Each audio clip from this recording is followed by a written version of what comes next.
Hi students, ഇന്ന് നമ്മൾ പഠിക്കുവാൻ പോകുന്നത്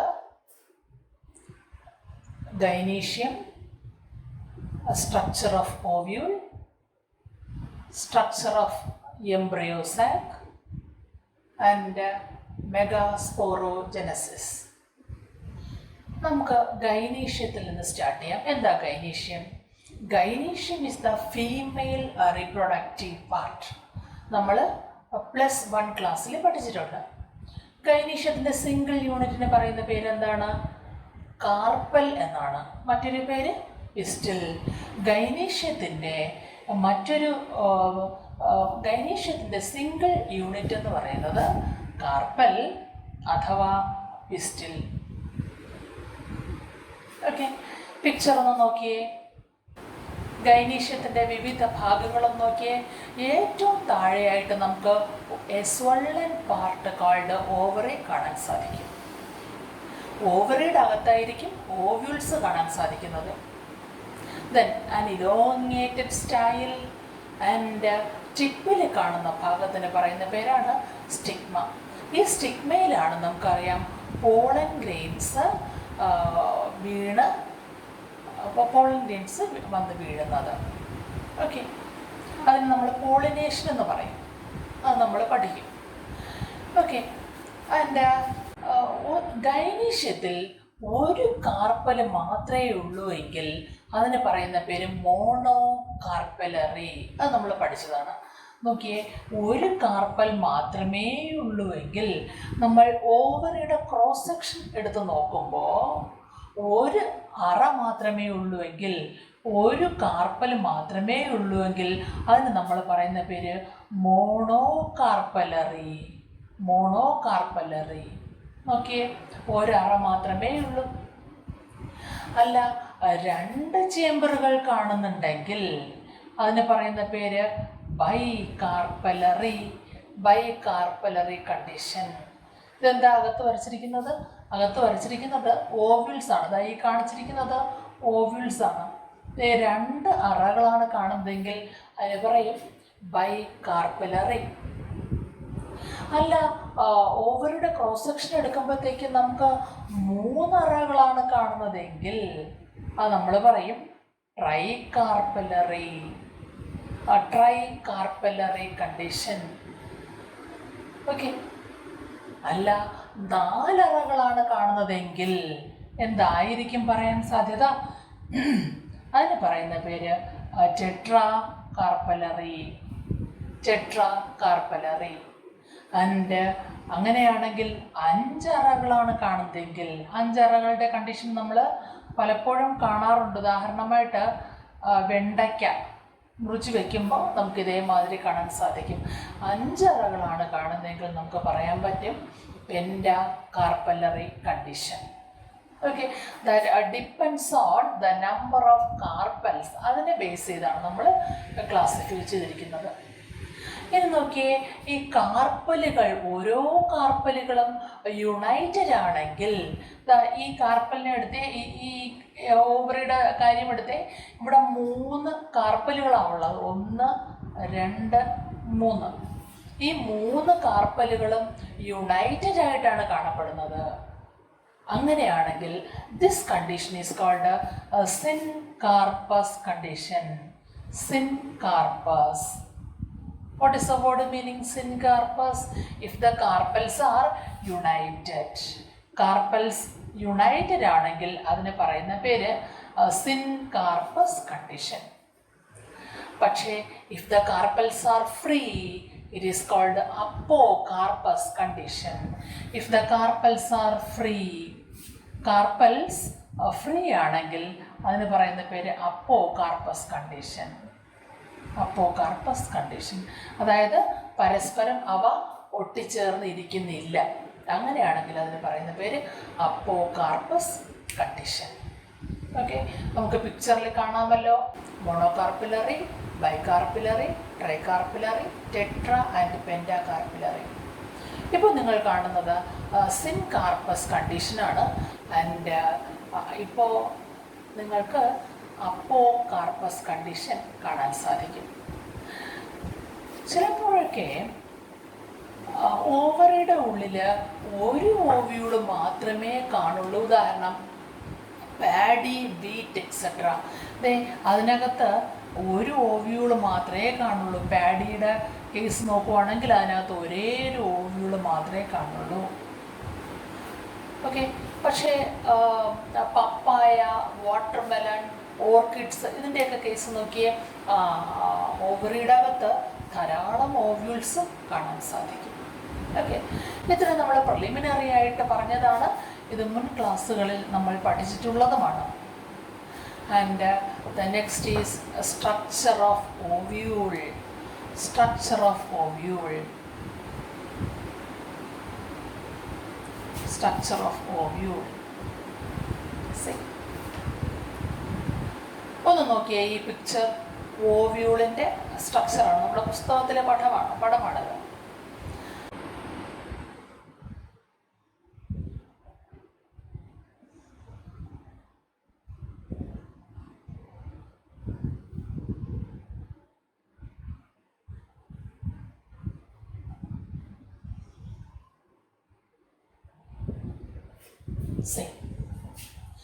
Ovule consists of a stalk, ഒരു തണ്ട്, and this stalk is called a funicle. It consists of a stalk called a funicle. Okay. And funicle attaches with the ovary by a structure called placenta. ഇതാണ് നമ്മൾ ovary എന്ന് പറയുവാണെങ്കിൽ, ഓവറിയിൽ this is the ovule. ഇത് ഓവറിയുമായി attach ചെയ്തിരിക്കുന്ന this tissue is called placenta. The funicle attaches with the ovary by a tissue called placenta.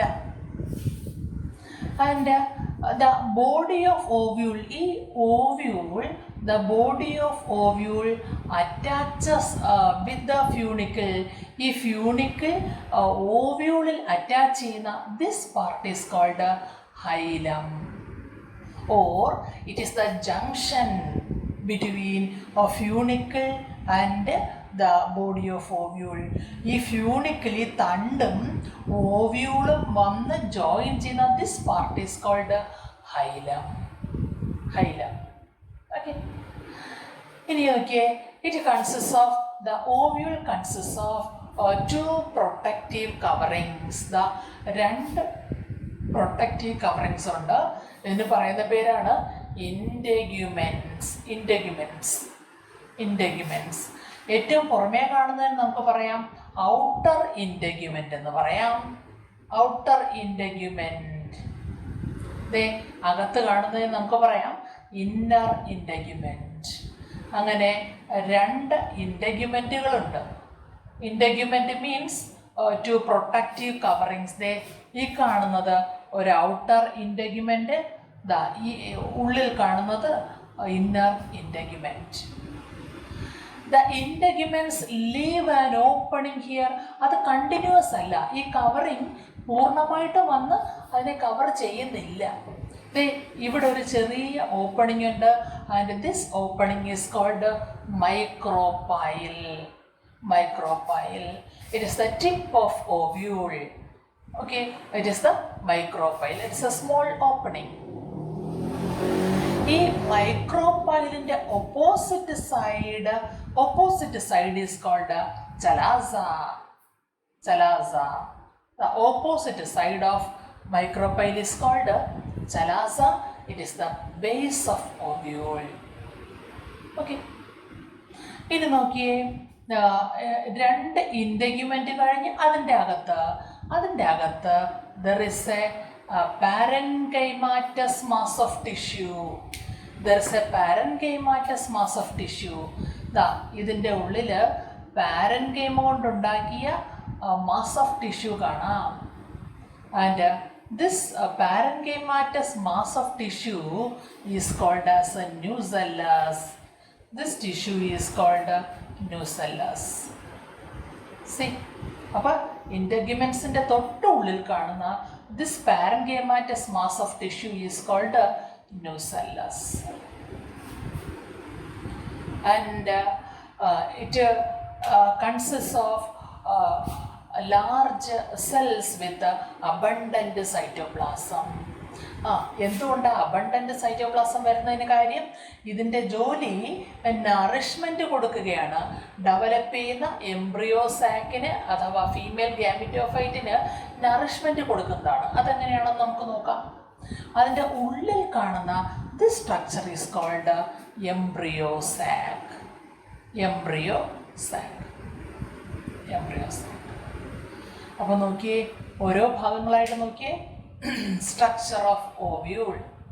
ഓവ്യൂളിന് മറ്റൊരു പേരൂടെ ഉണ്ട് കേട്ടോ, മെഗാസ്പൊറാഞ്ചിയം എന്ന് പറയും. The ovule is also called megasporangium. നമ്മൾ മൈക്രോസ്പൊറാഞ്ചിയം പറഞ്ഞു, ആന്തറിൻ്റെ പേര്. ഓക്കെ, ഇവിടെ നമ്മൾ പറയുന്നത് മെഗാസ്പൊറാഞ്ചിയം അഥവാ ovule. The ovule which is മിക്കവാറും ഓവ്യൂൾസ് എല്ലാം oval in shape. The ovule is oval in shape. It consist of a stalk. അതിനൊരു തണ്ടുണ്ട്. ഇതിന് പറയുന്ന പേര് ഫ്യൂണിക്കിൾ. ഓക്കെ, ഈ ഫ്യൂണിക്കിളെ വെച്ചുകൊണ്ടാണ് ഓവറിയിൽ അറ്റാച്ച് ചെയ്തിരിക്കുന്നത്. ഇനി നോക്കിയേ, funicle attaches with the ovule. ഈ ഓവ്യൂൾ എന്ന് പറയുന്ന ഈ സ്ട്രക്ചർ ഓവ്യൂളുമായി ജോയിൻ ചെയ്യുന്ന ഭാഗം, ഈ ഫ്യൂണിക്കിളും ഓവ്യൂളും തമ്മിൽ ജോയിൻ ചെയ്യുന്ന junction, and that point is called the hilum. The funicle attaches with the ovule by a part called hilum. It consists of two coverings, രണ്ട് protective coverings ഉണ്ട്. It is called as integuments, outer integument and inner integuments. And these two integuments leave an opening at the tip. It is called a micropyle. Okay, the opposite part of micropyle is called chalaza. Inside the integuments there is a parenchymatous mass of tissue and it is called as nucellus. Inside the nucellus embryo sac is present. Okay അല്ലേ? ഇനി embryo സാക്കിൻ്റെ സ്ട്രക്ചറാണ് നമുക്ക് പറയേണ്ടത്. Embryo സാക്കിൻ്റെ structure അത് നമുക്ക് വളരെ വിശദമായിട്ട് പറയാം. എന്താ, എംബ്രിയോ സാക്കിൽ തന്നെ മൈക്രോപൈലിൻ്റെ വശത്ത് 3 സെല്ലുകളുണ്ട്. മൈക്രോപൈലിൻ്റെ വശത്ത് 3 സെല്ലുകളുണ്ട്. പക്ഷെ ചലാസയുടെ സ്ഥലത്ത്, ചലാസ എന്ന് പറഞ്ഞാൽ ഈ ഭാഗമാണ്, അതിൻ്റെ സ്ഥലത്തോ അവിടെയും 3 സെല്ലുകളുണ്ട്. നടുവിലായിട്ട് നോക്കിയേ, എ ലാർജ് സെൽ. അതിന് നമ്മൾ ഡീറ്റെയിൽസ് നമുക്ക് പറയാം. നോക്കിയേ, ദ മൈക്രോപൈലിൻ്റെ ഭാഗത്ത് 3 സെല്ലുകളുണ്ട്. ചലാസയുടെ ഭാഗത്ത് വീണ്ടും 3 സെല്ലുകളുണ്ട്. സെൻറ്ററിൽ മറ്റൊരു സെല്ലുണ്ട്.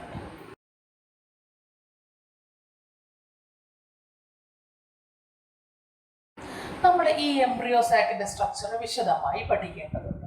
ഓക്കെ, നോക്കാം. The structure of embryo sac അഥവാ female gametophyte. Structure of embryo sac നോക്കാം.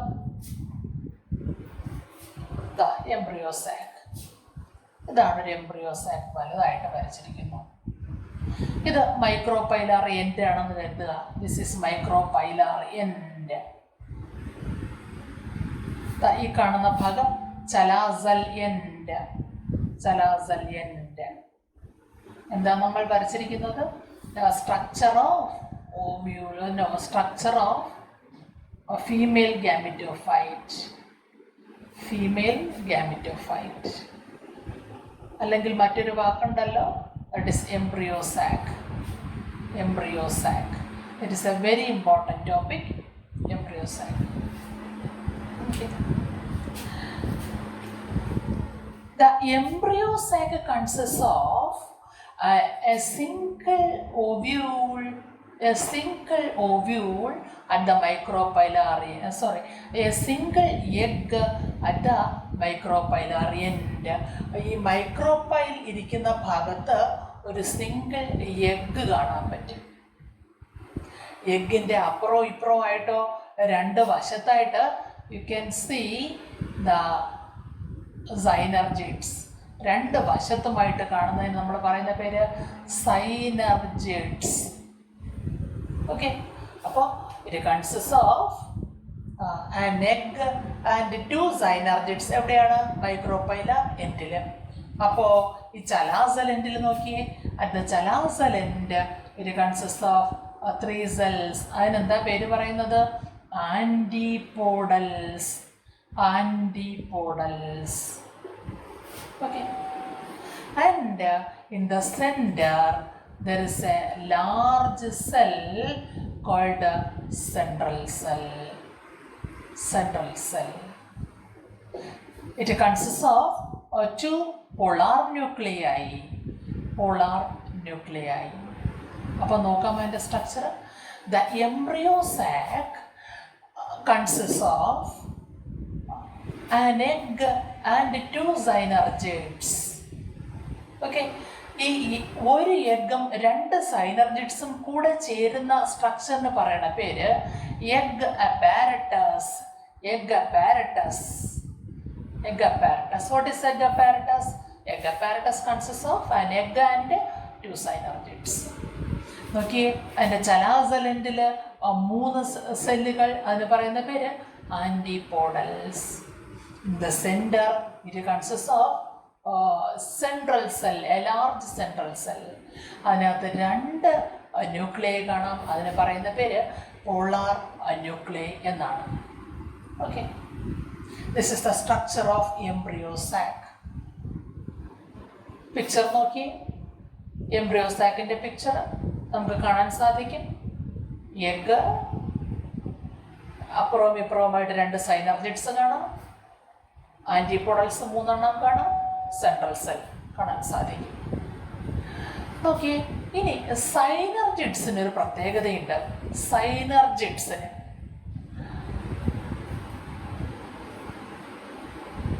സൈനർജിഡ് ഈ കാണിച്ചിരിക്കുന്നതാണല്ലോ സൈനർജിഡ്സ് എന്ന് പറയുന്നത്. എഗ്ഗിൻ്റെ അപ്പുറവും ഇപ്പുറവുമായിട്ട് കാണിച്ചിരിക്കുന്നതാണ് സൈനർജിഡ്സ്. ഞാൻ ഒരു സൈനർജിഡിനെ വലുതാക്കി വരയ്ക്കുകയാണേ. ഒരു സൈനർജിഡിനെയായി വലുതാക്കി വരച്ചിരിക്കുന്നത് സൈനർജിഡ്. ഈ സൈനർജിഡിൻ്റെ മൈക്രോപൈലാർ എൻഡിൽ എന്താണ്? ഇതൊരു സൈനർജിഡാണ്, അതിൻ്റെ മൈക്രോപൈലാർ എൻഡ് എന്ന് പറഞ്ഞാൽ ഏത് ഭാഗം? ഈ ഭാഗം, ഈ ഭാഗത്ത്. ഈ സൈനർജിഡിന് 2 ഭാഗം എനിക്ക് പറഞ്ഞൂടെ. ഇത് മൈക്രോപൈൽ വരുന്ന ഭാഗം, ഇത് മറ്റേ ചലാസലി അറ്റം. അപ്പോൾ എന്താ ഇങ്ങോട്ട് ഫേസ് ചെയ്തിരിക്കുന്ന കാരണം ചലാസൽ എൻഡ് എന്ന് പറയാം. ഈ ഭാഗത്ത് there are some special cellular thickenings are there. See, എന്താ പറഞ്ഞേ? സൈനർജിഡ്സിൻ്റെ micropylar എൻഡിന് there are some special cellular thickenings, and these special cellular thickenings are called filiform apparatus. Filiform apparatus. എന്താണ് filiform apparatus? At the micropylar end of ഈ ഭാഗത്ത് micropylar end of synergids there are some special cellular thickenings, and these thickenings are called as filiform apparatus. എന്താ filiform apparatusന്റെ ജോലി? filiform apparatus guide the pollen tube. നോക്കിയേ, നമ്മളിനി പഠിക്കും. pollen tube, pollen ഗ്രെയിൻസിൽ നിന്ന് pollen tube ജംപോർ വഴി പുറത്ത് വരുന്ന കാര്യം, ഇന്ത്യയിൽ വളർന്നിട്ട് പുറത്ത് വരുന്ന കാര്യം നമുക്കറിയാലോ. ഇതാണ് പോളൻ ട്യൂബ്. ഈ പോളൻ ട്യൂബിനെ it help in it guide ഇത് സൈനർജിഡ് അഥവാ filiform apparatus guide the pollen tube into the synergids. നോക്കിയേ, പോളൻ ട്യൂബിന് കടന്നു വരാനുള്ള ഒരു ഗൈഡായിട്ട്, ഒരു വഴികാട്ടിയായിട്ട് സഹായിക്കും. പോളൻ ട്യൂബ് എന്തിനാണ് ഇതുവഴി കടന്നു വരുന്നത്? അവിടെ മെയിൽ ഗമീറ്റ്സ് ഉണ്ട്, അതിന് എഗ്ഗുമായിട്ട് ഫ്യൂസ് ചെയ്യണം, അതാണ് ചെയ്യേണ്ടത്. അപ്പോൾ ഈ പോളൻ ട്യൂബിനെ ഗൈഡ് ചെയ്യുക എന്നുള്ളതാണ് ഫിലിഫോം അപ്പാരറ്റസിൻ്റെ ജോലി. The filiform apparatus guide the pollen tube into the synergids. Very important question. എന്തൊക്കെയായിരുന്നു? The structure of embryo sac and filiform apparatus. See the structure of filiform apparatus in the picture. Okay.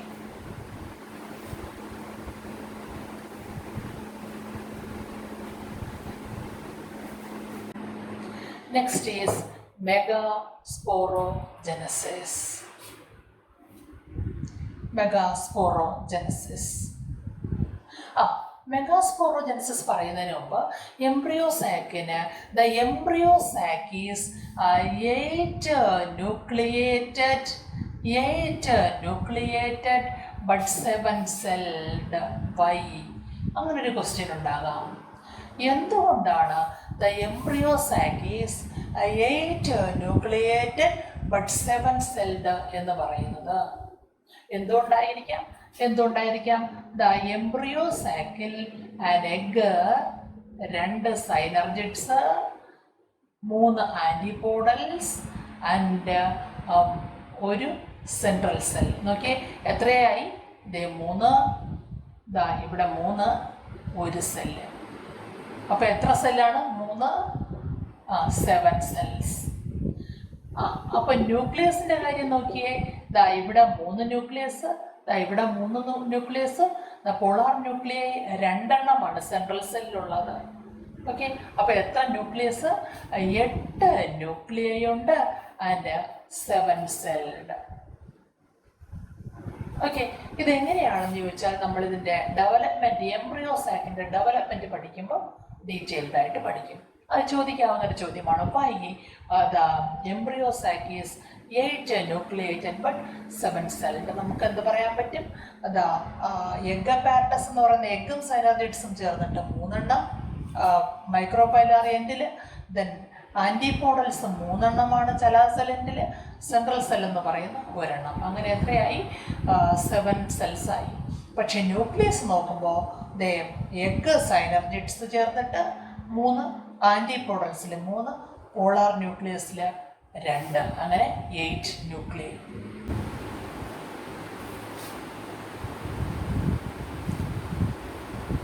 Next is megasporogenesis.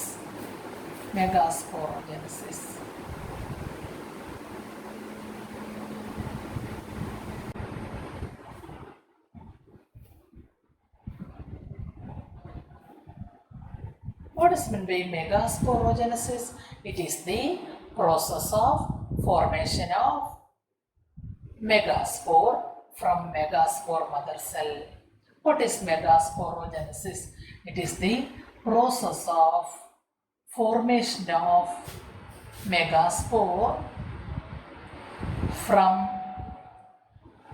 megaspore mother cell. Megaspore mother സെല്ലിൽ നിന്ന് megaspore ഉണ്ടാകുന്ന പ്രോസസ്സിന് പറയുന്ന പേരാണ് megasporogenesis. ഇതിൻ്റെ explanation important ആണ്. എങ്ങനെയാണ് megasporogenesis നടക്കുന്നത് അഥവാ ഫോർമേഷൻ ഓഫ് എംബ്രിയോസാക്ക് നോക്കാം. Formation of embryo sac.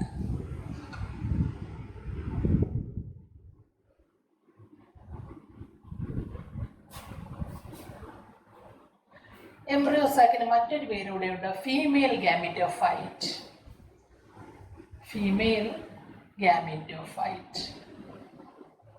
Embryosac is also called female gametophyte അഥവാ മെഗാസ്പോറോജെനസിസ്.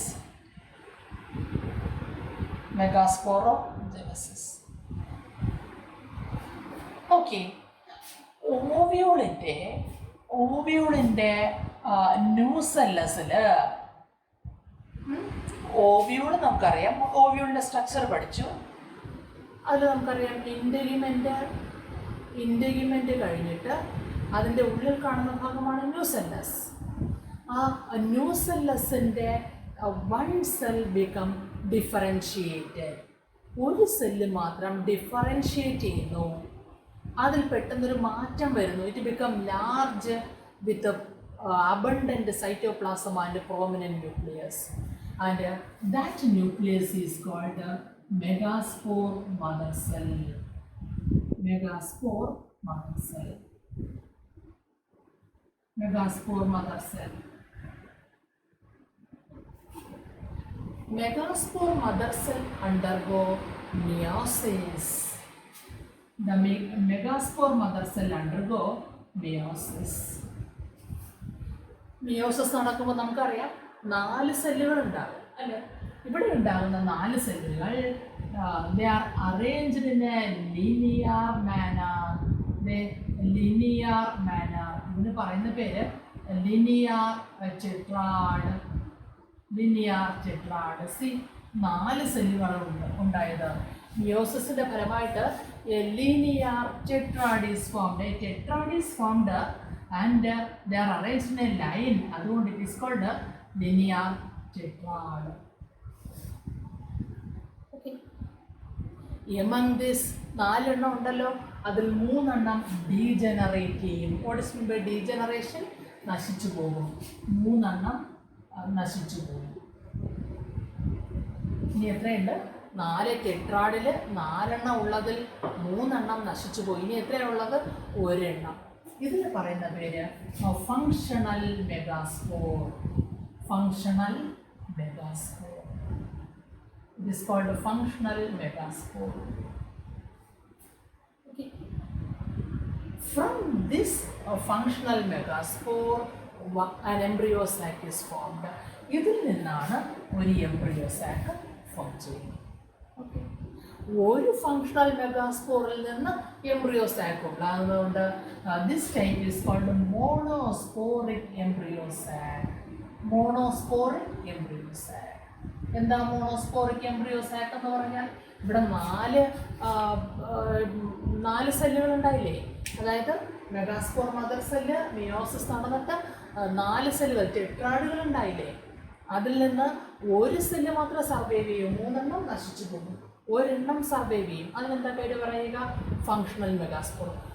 അങ്ങനെ ഒരു ഫങ്ഷണൽ മെഗാസ്പോറിൽ നിന്നാണ് എംബ്രിയോ സാക്ക് അഥവാ ഫീമെയിൽ ഗാമറ്റോഫൈറ്റ് ഉണ്ടാകുന്നതെങ്കിൽ it is called monosporic embryo sac. ഇനി ഡെവലപ്മെന്റിലോട്ട് വന്നേ. ഒരു ഫങ്ഷണൽ മെഗാസ്പോർ ഉണ്ടെന്ന് പറഞ്ഞല്ലോ. ഈ ഫങ്ഷണൽ മെഗാസ്പോറിന്റെ ന്യൂക്ലിയസ്, ഞാനിതാ ഫങ്ഷണൽ മെഗാസ്പോറിനെ മാത്രം ഇതാ വരയ്ക്കുകയാണ്. ഇതാണ് ഫങ്ഷണൽ മെഗാസ്പോർ. ഇതെന്താ ഫങ്ഷണൽ മെഗാസ്പോർ? ഇതിന്റെ ന്യൂക്ലിയസ് നമുക്കറിയാം. The nucleus is haploid. എന്തുകൊണ്ടായിരിക്കും ന്യൂക്ലിയസ് ഹാപ്ലോയിഡ് ആയത്? ഇവിടെ മിയോസിസ് നടന്നു. മിയോസിസ് നടന്നു കഴിഞ്ഞാൽ എന്താണ്? ക്രോമസോം നമ്പർ പകുതിയായി കുറയും. റിഡക്ഷൻ ഡിവിഷനാണ്. അതുകൊണ്ട് ക്രോമസോം നമ്പർ ഹാപ്ലോയിഡ് ആണല്ലോ. ഇതിൻ്റെ ന്യൂക്ലിയസ്, ഈ ഫങ്ഷണൽ മെഗാസ്പോറിൻ്റെ nucleus divides 3 times. Nucleus undergo 3 successive divisions. It undergo 3 successive divisions. 3 successive nuclear division. Nucleus 3 പ്രാവശ്യം ഡിവൈഡ് ചെയ്യും. നോക്കിയേ, ഫങ്ഷണൽ മെഗാസ്പോറിൻ്റെ ന്യൂക്ലിയസ് 1 വട്ടം ഡിവൈഡ് ചെയ്തു. 1 എണ്ണമാണ് ഉണ്ടായിരുന്നത്. അത് 1 വട്ടം ഡിവൈഡ് ചെയ്യുമ്പോൾ ഫസ്റ്റ് ഡിവിഷൻ കഴിഞ്ഞപ്പോൾ എത്ര ന്യൂക്ലിയസ് ഇവിടെ ഉണ്ടായി? 2 എണ്ണം ഉണ്ടായി ആണല്ലോ. 3 ന്യൂക്ലിയസ് 3 പ്രാവശ്യം ഡിവൈഡ് ചെയ്യുന്നതാണ് പറഞ്ഞത്. 1 പ്രാവശ്യം ഡിവൈഡ് ചെയ്തപ്പോൾ 1-ൽ നിന്ന് 2 എണ്ണം ഉണ്ടായി. 2ാമത്തെ പ്രാവശ്യം ഡിവൈഡ് ചെയ്യുമ്പോൾ എത്രയാവും നോക്കിയേ. ഇതിൽ നിന്ന് എത്ര എണ്ണം ഉണ്ടാകും? 2ാമത്തെ പ്രാവശ്യമാണ് ഡിവൈഡ് ചെയ്യുന്നത്. അപ്പോൾ ഇതിൽ നിന്ന് എത്ര? ഇതിൽ നിന്ന് 2 എണ്ണം ഉണ്ടാകും. ഇതിൽ നിന്നോ 2 എണ്ണം ഉണ്ടാകും. ഓക്കെ അല്ലേ? ഇനി 3 ഡിവിഷനാണ് നടക്കുമെന്ന് പറഞ്ഞ് ഫങ്ഷണൽ മെഗാസ്പോറിൽ. ഓക്കെ, അത് എൻലാർജ് എംബ്രിയോസാക്കായിട്ട് മാറാൻ വേണ്ടിയിട്ടാണ്. അപ്പോൾ വീണ്ടും 3ാമത്തെ ഡിവിഷൻ നടക്കും. അപ്പോൾ നോക്കിയേ, ഈ 1ാമത്തെ സെല്ല് 2ആയിട്ട് വിഭജിച്ചു. അടുത്ത സെല്ലും 2ആയിട്ട് വിഭജിച്ചു. ഈ സെല്ല് 2ആയിട്ട് വിഭജിച്ചു. ഇതും 2ആയിട്ട് വിഭജിച്ചു. അങ്ങനെ എത്ര ന്യൂക്ലിയസുകൾ ഫോം ചെയ്തെന്ന് നോക്കിയേ. 8 nuclei are formed inside. and they are arranged in such a way that അത് എൻലാർജ് ചെയ്തിട്ട് എംബ്രിയോ സാക്കായിട്ട് ആദ്യത്തെ മൂന്നെണ്ണവും ഒരു എഗ്ഗും 2 സൈനോപ്ലിക്സുമായിട്ട് മാറും. ഓക്കെ അല്ലേ? ഇനിയോ ദെൻ ബാക്കി 3 ഉണ്ടല്ലോ ഇത് താഴെ കാണുന്നത്, അത് 3 ആൻറ്റിപോഡൽസ് ആയിട്ട് മാറും. ഇനി എത്ര എണ്ണം ഉണ്ട് മിച്ചം? 3 പോയി, ഇവിടെ 3 പോയി, 6 പോയി. ഇനി എത്ര? 2. അങ്ങനെയാണെങ്കിൽ അത് 2 കൂടെ ചേർന്നിട്ട് നടുക്ക് ഒരു 2 പോളാർ ന്യൂക്ലിയസ് ഉള്ള സെൻട്രൽ സെല്ലായിട്ട് മാറും. ഓക്കെ, ദസ് ഒരു ഫങ്ഷണൽ മെഗാസ്പോറിൽ നിന്ന് ഒരു എംബ്രിയോ സാക്ക് ഉണ്ടാകുന്നത് കൊണ്ട് monosporic embryo sac. Thus embryo sac is formed. ഒന്നുകൂടെ നോക്കി, ദ എംബ്രിയോ സാക്ക് ഫോർമേഷൻ അഥവാ megasporogenesis. Any one cell of nucellus become differentiated. Okay. It consists of abundant cytoplasm and a prominent nucleus. It is called megaspore mother cell. This megaspore mother cell undergo meiosis. Thus, a linear tetrad is formed. എത്ര എണ്ണം ഉണ്ട്? 4 സെല്ലുകളുണ്ട്. പക്ഷേ ഈ 4 സെല്ലുകൾ survive ചെയ്യത്തില്ല. Among which 3 ഡിജനറേറ്റ്സ്. 3 എന്ത് ചെയ്യും? നശിച്ചു പോകും. മിച്ചം എത്രയുള്ളത്? 1. അതിനെന്ത് പേര് പറയും? ഫങ്ഷണൽ മെഗാസ്പോർ എന്ന് പറയും. ഒരു ഫങ്ഷണൽ മെഗാസ്പോറിൽ നിന്നാണ് ഒരു എംബ്രിയോ സാക്ക് ഉണ്ടാകുന്നതെങ്കിൽ അതിന് പറയുന്ന പേര് മോണോസ്പോറിക് എംബ്രിയോ സാക്ക് എന്ന് പറയും. ഇനി ഈ ഫങ്ഷണൽ മെഗാസ്പോറിലെ ന്യൂക്ലിയസ് ഇത് ഓൾറെഡി ഹാപ്ലോയിഡ് ആണ്. എന്തുകൊണ്ടാണ്? ഇവിടെ മിയോസിസ് നടന്നതുകൊണ്ട്. ഓക്കെ, ദിസ് ന്യൂക്ലിയസ് മാത്രം alone undergo 3 successive mitotic division. അടുത്തടുത്ത 3 മൈറ്റോട്ടിക് ഡിവിഷൻ നടക്കും. ഒരു ന്യൂക്ലിയസിൽ 3 ഡിവിഷൻ നടക്കും. 1ാമത്തെ ഡിവിഷൻ നടക്കുമ്പോൾ 1ാമത്തെ സെല്ല് ഒന്നാമത്തെ ന്യൂക്ലിയസ് എത്രയായിട്ട് മാറും? 2ആയിട്ട് ഉപയോഗിച്ച് മാറും. ആണല്ലോ. അടുത്ത ഈ രണ്ട് ന്യൂക്ലിയസുകളും വീണ്ടും എത്രയായി വെച്ചു? ഇത് 2ആയിട്ട് മാറി, ഇത് 2ആയിട്ട് മാറി. ഓക്കെ അല്ലേ? അടുത്ത ഈ ഓരോ ന്യൂക്ലിയസുകളും എത്രയായിട്ട് മാറും? 2ആയിട്ട് ഡിവൈഡ് ചെയ്ത് മാറും. അങ്ങനെ എത്ര ന്യൂക്ലിയസ് ഫോം ചെയ്തു? 8 nuclei are formed. And these 8 nuclei R arranged in such a way that 3 in the micropylar end, 3 in the chalazal end, 2 in the center. Okay, അങ്ങനെ എഗപാക്ടസ് ആയ എഗ്ഗും synergids, antipodals and central cells are formed. ഇതിൻ്റെ ploidy കൂടെ നോക്കാം. നോക്കിയേ, ഇവിടെ നമ്മൾ പറഞ്ഞു മിയോസിസ് നടന്നു. അതുകൊണ്ട് തന്നെ the egg is N haploid. Synergids ഓരോന്ന് ഹാപ്ലോയിഡ്. ദെൻ ആൻറ്റിപോഡൽസ് 3 ഹാപ്ലോയിഡ് ആണ്, എൻ ആണ്. പക്ഷേ ഇവിടെയോ 2 ന്യൂക്ലിയസുകളാണ് കാണുന്നത്. It is diploid. ആ സെൻട്രൽ സെൽ ഈസ് ഡിപ്ലോയിഡ്. കാരണം 2 പോളാർ ന്യൂക്ലിയ അവിടെ വന്നിരിക്കുന്നത്. 2 ഹാപ്ലോയിഡ് പോളാർ ന്യൂക്ലിയകൾ ഇവിടെ വന്നതുകൊണ്ട് it is 2n. Central cell മാത്രമാണ് 2n. ബാക്കിയുള്ളതെല്ലാം ഹാപ്ലോയിഡ്. അതിൻ്റെ ഡെവലപ്മെൻ്റ് ഒന്ന് നോക്കിയേ, പിക്ചർ നോക്കിയേ, കാണാമല്ലോ. Megaspore mother cell, linear tetrad, functional megaspore and nuclear division and embryo sac formation. അപ്പോൾ what is mean by megasporogenesis? It is the process of formation of megaspore from megaspore mother cell. Okay.